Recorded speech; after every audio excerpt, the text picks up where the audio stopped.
Now, the two guys that were there for me from the get-go, from when I started actually looking, well, let me rephrase that. They encouraged me to look, and they encouraged me to get out of my shell, was the late Joe Schneider and Matt Larson. And over time, I've emailed back and forth with Matt, who is a professional video journalist, videographer, I believe. And he's helped me work through several images, helped me work through several videos, and he also did one other thing. What he did was he provided me support as I did my very first thing about wood knocks. And I took pictures from that day, such as this one, because I took several of them, because my goal was actually to test new fishing gear, and I wanted to take pictures of the lake. So he took those images, and he was on a pareidolia check, and he goes back. Oh, look at this one right here. It's fantastic. You can see the bulbous nose, eyes, mouth, and at the time I was like, "Who?" And I did go back and I went over that area again. And like I said, if it's pareidolia, you shouldn't have to circle it if it's not pareidolia. And I've tested the image against several people. I'd say I have like a 95% success rate of people looking at that image or images and saying, that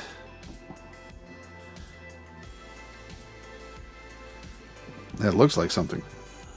And like I said, went back and I studied these pictures over and over. Did some lighting stuff. You can even see the date I was there. Those were all taken 5/27, 2020, and that becomes an important date because what got to me on that date was actually wood knocks, a series of progressive wood knocks that were getting closer and closer, and they got close enough to where I didn't feel comfortable, and I went down and I retrieved my firearm or my sidearm from the vehicle. And ever since that day, these are two different images. You can see a little bit difference between the two. Ever since that day, I've really looked into the phenomenon deeper and deeper. And, the other side of this too is like 4 or 5 days later, I will catch a knock or a wood knock of that caliber on a trail cam located miles and miles away, which opens up a whole nother vat of questions that I have been looking for answers for, and we just keep on going. So Matt came up with this idea of getting together 25 people in an area. That was his max number. That from all different spectrums of the cryptid Bigfoot Society, or I don't know how you want to say it. And those individuals, he brought in your traditionalists. He brought in people who are more spiritual in the thought process of it. And just a complete, wide range of thoughts and ideas and different takes on the situation. And I thought that was wonderful. That's kind of what I'm looking for. Because, what I do is very different, I think, because I don't really fit in like the Bigfoot world or the paranormal world or the UFO world. I go out there and I'm just capturing whatever I capture. And I'm not trying to say what it is. I'm not trying to explain it. I'm just out there to capture it, and hopefully I'll capture enough of it that, I'll get enough data points that'll point towards, a Bigfoot box, a ghost box, a chupacabra box, dogman box. I really don't care. I want the data to point me to where it's coming from. So, and that was my take. And he knows quite a bit from working with me, communicating back and forth through email about a lot of the orbs and stuff that I may have captured, and a lot of the other items that I may have captured. And like I said, he's helped me work through it. Like in West Virginia, when I had basically two cameras telling me two different things and my eyes telling me something different from that, we worked it out, and he helped me work it out that, the static cam is probably the best to go to. And the other thing that was genius about this is that he brought in, sorry for the noise in the background, he brought in a lot of different backgrounds. So you had hunters, you had actual journalists. Okay, these are people that are used to going out, getting the facts, and working on them, and presenting them in a meaningful argument. He brought documentarians, Alex Petikoff, Eric Swanson, and he brought just everybody there had a really a different niche, and I thought that was incredible. And the idea behind the corridor is that basically it's a choke point, and that if there's something moving through, it has to go through this rather large choke point. Don't be confused by any stretch of the imagination. This isn't a small area by any stretch of the imagination. You're going to have to move to get there. Now, 25 people sound like a lot, but when you start stretching out from end to end, we did a day trip. We only got out a day, and we did run into some people that were coming back.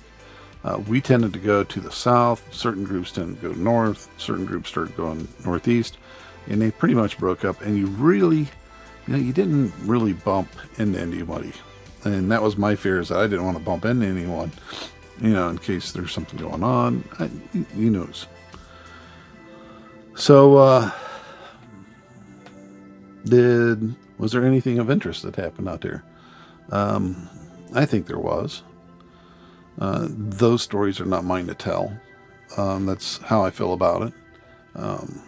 Once they present it, and then maybe there's a piece of those presentations that I'll present, because there's a little historical item there on some of them. And also, I don't know what they've collected, video wise, thermal wise, audio wise. I don't know what anybody's really collected, other than possibly one thermal shot that I didn't look at. So I just know what I collected, and overall it was a great experience, flat out. Was it a challenge? Absolutely. So, you go into this terrain, this ecology, and it's so vastly different from, where I come from. The animals, very different. The insects, very different. And, in some ways, you have to be ready for this. You have to be able to move. Guys that, do a ton of hiking, your Brian and Chewy's, your Alex Petikoff, all those guys that do a lot of movement, they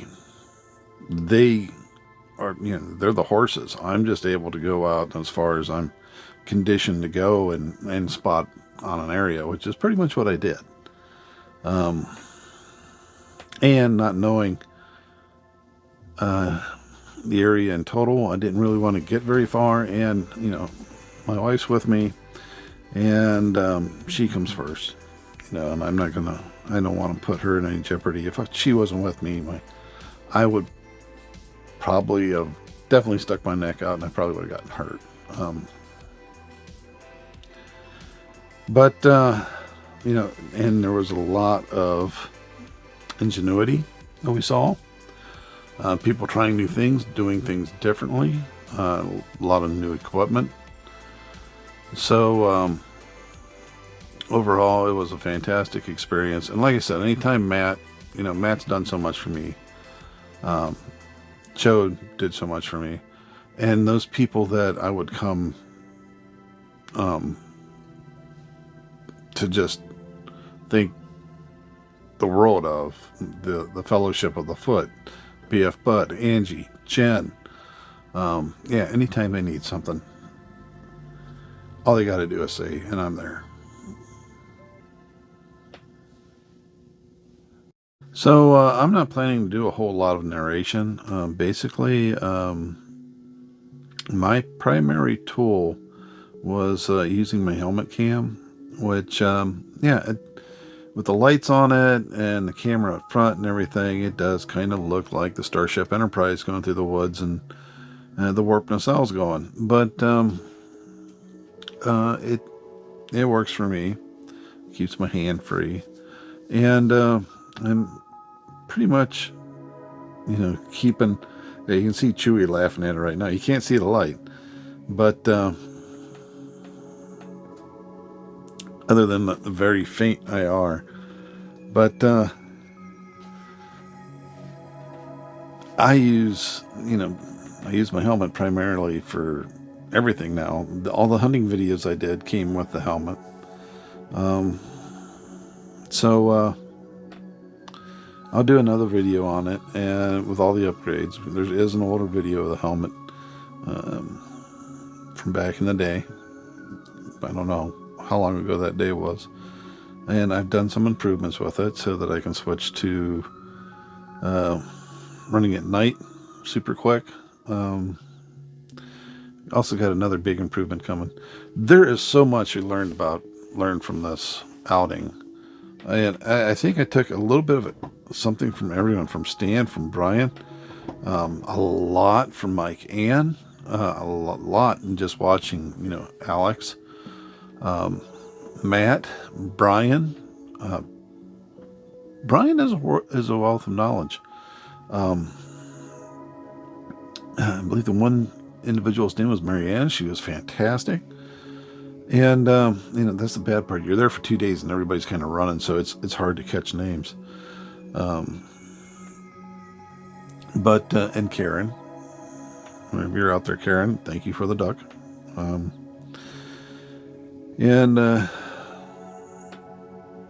It's just, and of course Max Powers.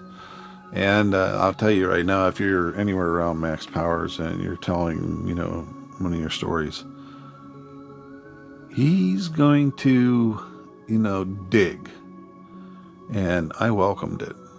I was like, I'm here to figure things out. If you can help me figure things out, then dig away. And I got nothing but good things to say about the experience and the people there. So let's just get to the videos and let's see what the videos.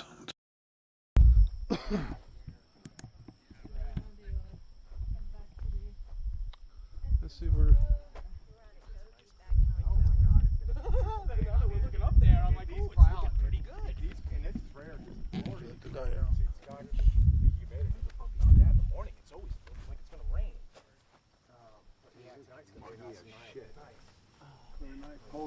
This mosquito net is supposed to be freaking breathable. Don't fucking feel like it. Yeah, they're starting to come out thick.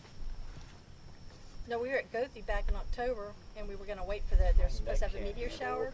I'm always watching. Lady sitting next to me had a laser, and she looked up and she circled the star, and the star took off. Can I see that laser? No. Yeah. How high was it? it looked like it was with the other Low stars. orbit or so it was high. Yeah. You know, but she started. You could tell what she was trying to circle. Oh, he's going for a hug. Yes, he is. Yes, he is. That's all right. He doesn't give hugs to too many people, but I'm he's surprised she been pretty doesn't smell huggy in my this- dog and Been pretty huggy in this female group. beef. I've got cats. oh, what do you hear something? I got this fake tip. Here it No. goes. All right, now we're done. Right. Now we got the Yeah, everything's all ready. Resistance is futile. resistance is futile. Yeah, I'm gonna start calling you Data. Lucius.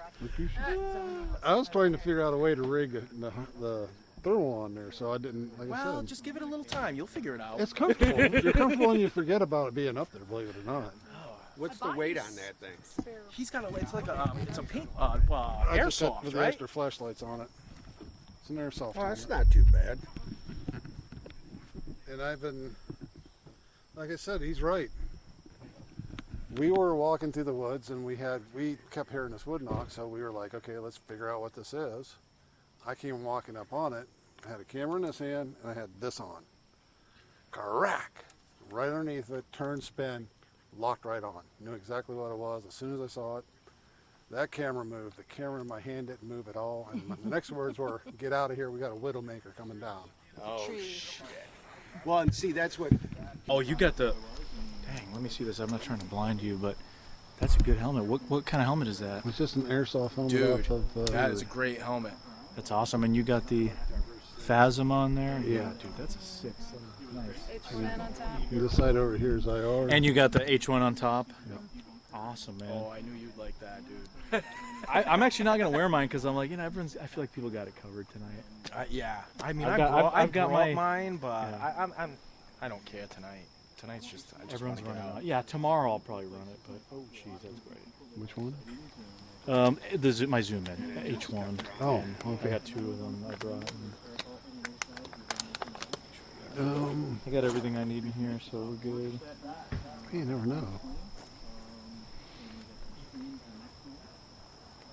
I still say that was some strange stuff that happened up there at Whitehall. Oh, Whitehall. Oh, yeah. I mean that's an area that Steve's just hit so much that there's something going on. Well, that was weird that I didn't know Jen woke up at the same time. It's weird. I mean, thank God Eric was filming. Well, you know, that was the thing. We never, was that Adam or That's the softest, Andy? softest fur I've ever felt. The boyfriend? Oh, I don't remember. This Brian. could be like a downy teddy bear. What is Evans? It's like Snuggles. Evan. Evan was the Evan. I don't know what Evan's girlfriend's name is. What was Evan's girlfriend's name? What breed is it? I don't know. Because I was asked several times about his That's what I was gonna say. He's not, I mean, he definitely got some. his site. Because he was there with us. Because he's a buddy of Brian and I's. He's from New Hampshire. He's got an Instagram, New Hampshire Sasquatch. He used to gather reports. New But Hampshire. he hasn't been active in a while because he's just busy with other stuff. He's got like a young kid, so. Have you ever talked with him about that night? Yeah. Did he see? I mean, I I don't think swear well, he didn't said, sleep there. Well, I know he didn't. They but I left. swore he said he saw Same with ours. 2 hits. Yeah, I don't know. I don't. And the one went behind the other one I don't know. I don't remember about that. before but- going Well, down it's the road. interesting though because we But his got girlfriend from was a there, and litter of she 10 heard- I mean, they all heard the puppies, same and like thing, 4 of so. us have gotten DNA Well, that's what I was tests. telling Eric. So When you similar. guys heard that It's down there, crazy. I mean, not exact because I swear I the puppies heard get one different. right off my But right she's shoulder. Yeah. like 55% German Shepherd. All 4 tests said, yeah, that is a purebred German Shepherd. And of course, I don't know why.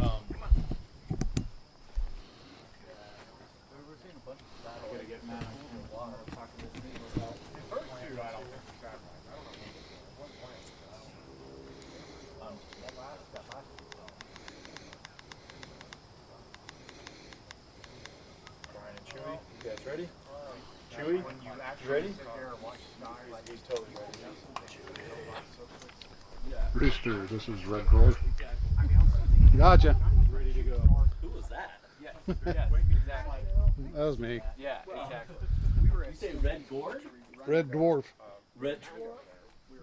Quit changing your handle every 5 minutes on me. I'm deeply confused already. And one would move Trackway. this way, stop. then the other one would move, stop, and they were always in a right triangle, but they would move and then get into a right triangle position. Okay.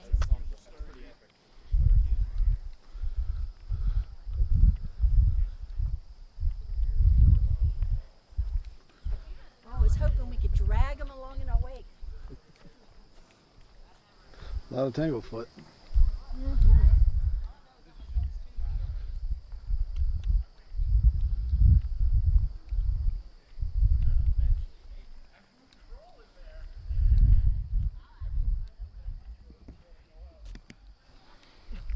You see red on the one side? Only. Yep. Okay.